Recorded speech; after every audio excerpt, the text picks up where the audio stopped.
Assalamu alaikum wa rahmatullahi wa barakatuhu. Welcome to this video, guys. My name is Zaman and I hope you guys are having a wonderful time. As you guys know, we're going through the poems of Umar Bin Abi Rabiya, who was a famous poet, and I've mentioned it many times. He was at the time of the Tabi'een, and he was highly praised by many Sahaba as well. So his poetry is something which is important for a student of knowledge who wants to understand the Arabic language or classical Arabic language at a very good level. So let's carry on then. So he says, and so we've done the first part already. If you haven't watched the first part, I suggest you watch the first part and then you watch this. He says, قد أرسلوا كي يحيوني فقلت لهم كيف السلام وقد عدى به القدر لو أنهم صبروا عمدا فنعرفه منهم إذن لصبرنا كالذي صبروا لكنهم زادنا وجدا بهم كلف مترع من رجيع الدمع مبتدر وأنها حلفت بالله جاهدة وما أحل له الحجاج واعتمروا ما وافق النفس من شيء تسر به وأعجب العين إلا فوقه عمر فذاك أنزلها عندي بمنزلة ما كان يحتلها من قبلها بشر وقد عرفت لها أطلال منزلة بالخيف غيرها الأرواح والمطر هاجت لنا ذكرا منها معارفها وقد تهيج فؤاد العاشق الذكر. Okay, so قد أرسل يرسل إرسال, it means to send forth someone like a messenger, to pass on a message or something. So أرسلوا. يحيي is to greet, right? To tell someone, greet someone, to give your greetings to someone. حيا يحيي, and it comes in the Quran as well when Allah says إذا حييتم بالتحية فحيوا, when you're greeted with a greeting, then greet with something which is better than what you've been greeted with. So حيا يحيي. And كيف السلام, salam, you guys know what salam means. Salam as in assalamu alaikum. عدى يعدي تعدية, it means to go beyond, right? To take something beyond becomes muta'addi. So when you kind of tell someone, or when you kind of make something or make someone do something, you adda. And also an illness which is contagious is called muta'addi as well. So qadar means qadara yaqdiru, decree, it's something which was fate. You can say qadar. لو أنهم صبروا صبر يصبر, to do sabr, عمدا, deliberately. فنعرفه, now نعرفه here it's with a fatha. Now نعرف means to recognize, but when you have a fatha here, it means that the fa has an unhidden, right? So in order, like you say, in order, فنعرفه, in order that we recognized. Okay, so recognize. منهم إذن صبرنا كالذي صبروا لكنهم زادنا وجدا. كلف, it means extreme love, a form of extreme passion, love.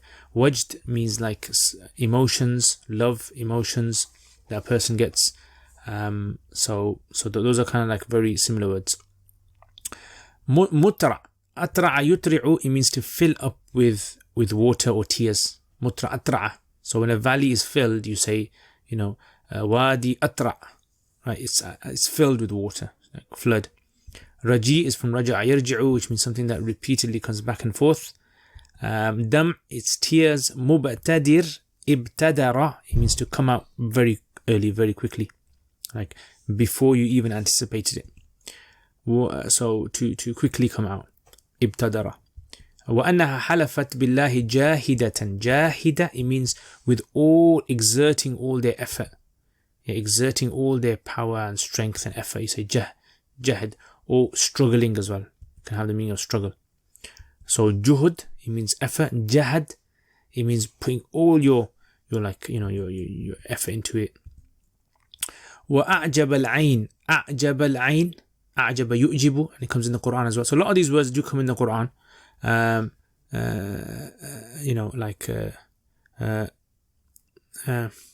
حلفت comes in the Quran. حلف, يحلفن. جهد comes in the Quran. ما أحل, right? So أحل له الحجاج. So أحل له الحجاج means that which the أحل يحل, it means like you do talbiyah. Allahu Akbar, Allahu Akbar, what was it? Labbaik Allahumma labbaik, labbaik la sharika lak labbaik. It's called tahleel, ahalla. And it also is used for la ilaha illallah. Yeah, tahleel. So ahalla, hujjaj is the people who do hajj. I'tamaru is umrah that's being done. I'tamara ya'tamiru, to do umrah. ما وافق النفس من شيء تسر به. So وافق يوافق توفيق to موافقة, which means to agree. Nafs is nafs. Shay. تسر is, to be happy with something. أعجب العين. أعجب, it means to be impressed. Like in the Quran it comes as well. أعجب الكفار نباته لا تؤجبك أموالهم ولا أولادهم. And أنزلها, أنزل ينزل, it means to come down. منزلة is a place that you settle in, a position. يحتلها ما كان يحتل حل يحل, it means to reside in a place. And حل يحل, it means to become halal, opposite of haram. يحتل, it means to occupy a place. So just like when people say this land is muhtalla, it's occupied. Palestine al-muhtalla, occupied Palestine. Bashar is humans or people. قد عرفت, عرفت, that. أطلال is طلل, like we said, ruins, places that are left behind, in ruins. You call them أطلال, طلل. And Khayf is a name of a location which is near Mecca, just outside of Mecca. Masjid Khayf, many of you guys may be aware of, just by where you throw the stones at the Jamarat. And Arwah is the plural of Ruh or Ruh, which can refer to souls, and it can also refer to winds as well. Here it's referring to winds. Matar, rain. Hajat, it means to entice, right? Haja yahiju, to entice, to kind of stir emotions. Ma'arif is recognized landmarks. So if you have recognized landmarks like hills or something like that. Qad tahij, haja, we done that. Fu'ad is heart, and ashiq. So dhikr, ذكر, that means to remember. ذكر يذكر ذكرا. ذكر with a fatha, it's a plural, right? It's a plural of remembrance. Yeah, many remembrances. Yeah, many kind of reminders.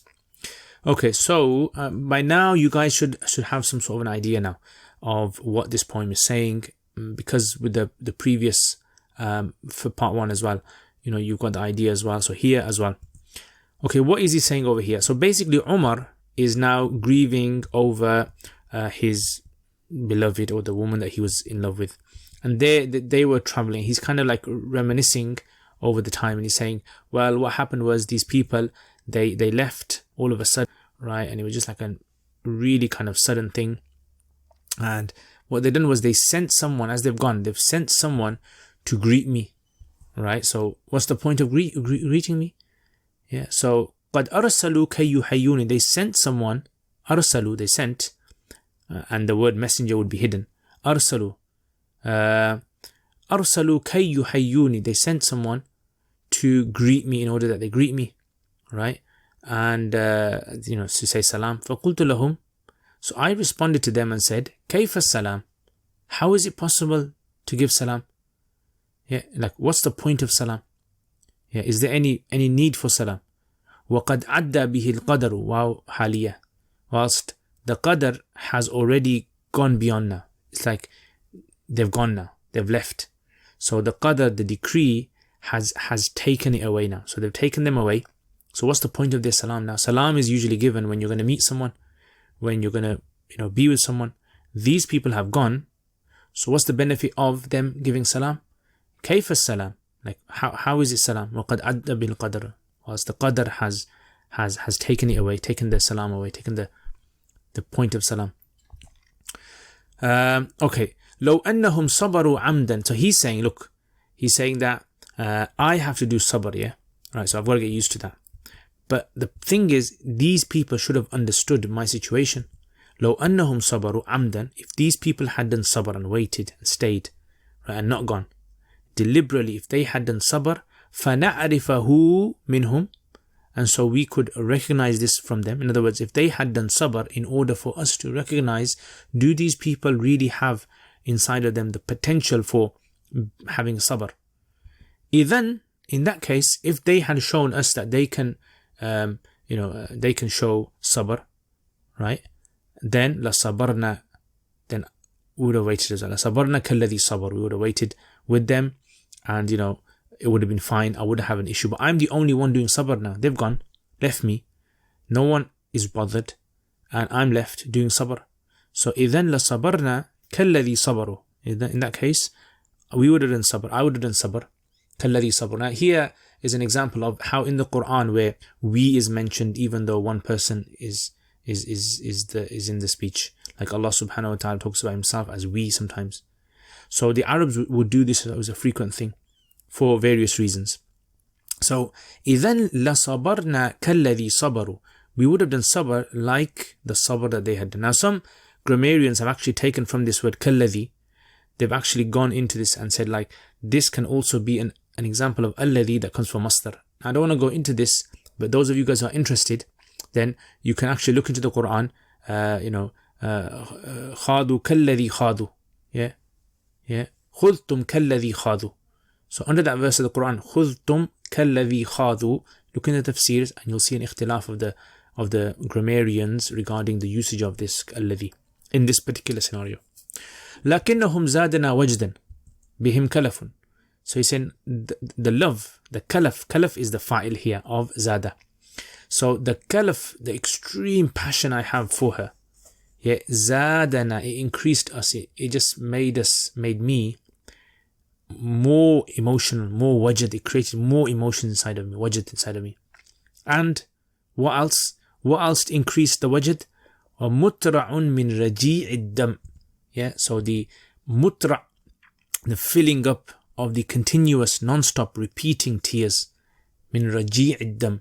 So it's like the tears were non-stop, I couldn't control them, they were just coming out and out, and this was also increasing the emotions inside of me. So one was the passion, one was the tears, mubtadir, which was coming out quickly. So two things, love and tears, he's saying, are the two things that increased, these emotions have magnified them. لكنهم, however they, زادنا kalaf increased me, wajad bihim, wajad regarding them, mutra'un, and also with the love, mutra'un min raji'i dam, filling up of repeated tears that came out all of a sudden. Yeah, mubtadir. وَأَنَّهَا حَلَفَتْ بِاللَّهِ جَاهِدَةً. Now he's saying, look, I wouldn't have any issue if she had just gone and there was no relationship between us. But the thing was, she loved me. Now, Umar Bin Abi Rabiya, he's one of those poets who kind of like thinks, you know what, all the women love me. They love my poetry, like one of these celebrities. So he's kind of showing this, that the women loved me and she was amongst them and she loved me. And he said, it even reached me that she basically swore an oath. وَأَنَّهَا حَلَفَتْ بِاللَّهِ جَاهِدَةً. She swore an oath. Seriously, جَاهِدَةً means, putting all of her effort into it, swearing by Allah. That's how what jahad means. So that's why in the Quran, when Allah mentions about the hypocrites and says that they aqsamu billahi jahda imanihim, right? They came to you swearing an oath, serious oath, yeah, serious, and they were saying wallahi. So you say jahidatan. So if you say halaftu billah, that means I swore an oath. If you say jahid, then you're saying that I kind of like emphasize the oath. I wanted to show you how serious I was. So it's not just a normal oath, it's an emphasized oath with jahad. So jahidatan here is the hal. So he's saying that anna halafat, that she swore an oath, jahidatan, with all her effort and showing seriousness. Wama ahalla lahu al-hujjaj, and that which the hujjaj, the people who go for hajj. Yeah. So in other words, when you go for hajj, what do you basically do? You go for the sake of Allah. And umrah, you go for the sake of Allah. So what he's saying basically is that she swore by the reason for why people go for hajj and umrah.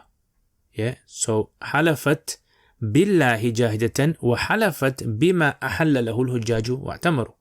For that which the people that go for hajj and umrah go there for. So they go there for the sake of Allah. They sacrifice everything, and they, their wealth and all of that, and they travel long distances. So he's saying that just like these people have given up so much, because she also was ready to give up so much for me. What was her oath though? We want to know what her oath was. So her oath was this: ما وافق النفس ما وافق النفس من شيء تسر به وأعجب إلا فوق عمر. That the nafs, her own desires, nothing was in accordance with her desires which made her happy. ما وافق النفس من شيء, no شيء, لا شيء, وافق النفس, nothing agreed with her desires that made her happy, تسر به, and أعجب العين, and made her eyes, like impressed her eyes, meaning was attractive to her eyes. So when you say أعجب العين, that basically means that you're attracted towards something. إلا فوقه عمر, except that on top of that list was Umar. So what is he basically saying? So he's basically saying that she's saying that if I had two lists of all those things that I desire and all those things that are attractive to me, Umar would always be, top of the list. That's what she's saying. She said that he's saying that I heard her swear an oath that the most desirable thing to me, the most attractive thing to me is Umar. It's always Umar. So he's saying this woman who's left, his family's left now. How can I not be in pain about her going? I'm heartbroken. فَذَاكَ أَنزَلَهَا إِنْدِي بِمَنْزِلَةٍ. That was the thing that had أَنزَلَهَا إِنْدِي مَنْزِلَةٍ, has placed her with me in a certain spot, certain situation. So the Arabs use this expression, like you say, أَنزَلْتُ فُلَانْ مَنْزِلَةً. I've placed so-and-so at this position in my life. Yeah, so that it comes in a hadith as well. Aisha radiallahu anha narrates, the Prophet sallallahu alaihi wasallam said, أَنزِلِ النَّاسِ مَنَازِلَهُم. Put people into their in the positions that they deserve. Right? So people who are of high authority, treat them as high authority. People who are low authority, treat them as low authority. So he goes, I put her into this position because of the statement she made. ما كان يحتلها من قبلها بشر. I put her in such a position. ما كان يحتلها من قبلها بشر. So no bashar has ever occupied this place before her. As in, she is like the first person who has this place in my heart. No woman before her has ever had that position. So it's like an exaggeration here. Right? He's saying, no other woman has ever had this position. This is the position only for me, blah, blah, blah. So, وَقَدْ عَرَفْتُ لَهَا الْأَطْلَالَ مَنْزِلَةٍ. Yeah, I recognized the atlal of her manzila, meaning the ruins of her residence, her past residence at Khayf, at the location of Khayf. غَيِّرَهَا الْأَرْوَاحُ الْمَطَرِ. Despite the rains and the winds, changing the features. So, weathering, because wind and rain weather things. So, whenever I go there, right, because remember Hajj was mentioned in Umrah, so, and she lives in Khayf. So, he's saying that, well, every time I go there, I can still recognize where she lived. Like, that's how much she's impacted my memory and my heart. حاجت لنا ذكرى منها معارفها. Yeah, so ma'arif means the landmarks. The landmarks that I go, حاجت لنا ذكرى منها معارفها. Those landmarks that I remember about her, they, stir up inside of us dhikran, memories. So every time I see those, all these memories come back flooding. Hajat. So the ma'arif is the fa'il over here. The ma'arif have enticed those memories and stirred up those emotions inside of me. وَقَدْ تَهِيجُ فُؤَادَ الْعَاشِقِ الذِّكَرُ. And this happens, generally, where a person who is infatuated with another person, the ashiq, their heart is always enticed by remembrance. Like the thing that you want to, if a person loves someone a lot, just by thinking about them, the memories, it kind of stirs emotions inside of them. So he's saying basically this is something which I'm not the only one that suffers this. All people who are in love with women or men, they suffer this as well. Their emotions are stirred by, just small little triggers, and all the memories start coming back again. So he's saying basically, how can I forget her? So anyway, this is another poem of Umar bin Abi Rabiya. I hope you guys enjoyed this. If you have any sort of questions or anything, let me know. As you can see, a lot of the things in this, there is a lot that we can still talk about. Like for instance, how they use the term adda bihil qadar, right? This concept that they had, that the qadar has taken this away, the decree. And also, like we said, their usage of things like sabr. أنهم صبروا, if they had done sabr, deliberately just done some sabr, then we would have done sabr as well. Yeah, so it's like kind of two-sided, right? And then this concept of halafat billahi jahidatan, using the word jahad with swearing an oath. That's also something that's found in the Quran as well. A'jab al-ayn, things that impress the eye, using the eye as being impressed, attractive. Yahtalluhu, like, a person's status can occupy a part of your heart. Yeah, you have a place in your heart for them. And then this idea of, the memories and emotions, flooding back in when small little triggers are sensed. So these kind of things are things that poets look for. Jazakumullah khair, and inshallah, if you have any questions or anything, put in the comments. Patrons, thank you very much for all your support. Jazakallah khair. If you guys want to become patrons, if you guys want to support me on this channel and help me make more content and better content as well, then check out the links, inshallah. And I will see you next time. Assalamu alaikum wa rahmatullahi wa barakatuh. Thank you very much, guys, for watching this video. And again, thank you to all my patrons as well for all your support. Jazakumullah khair. May Allah reward you immensely. If you guys want to become a patron, then links in the description below. Jazakumullah khair. Assalamu alaikum wa rahmatullahi wa barakatuh.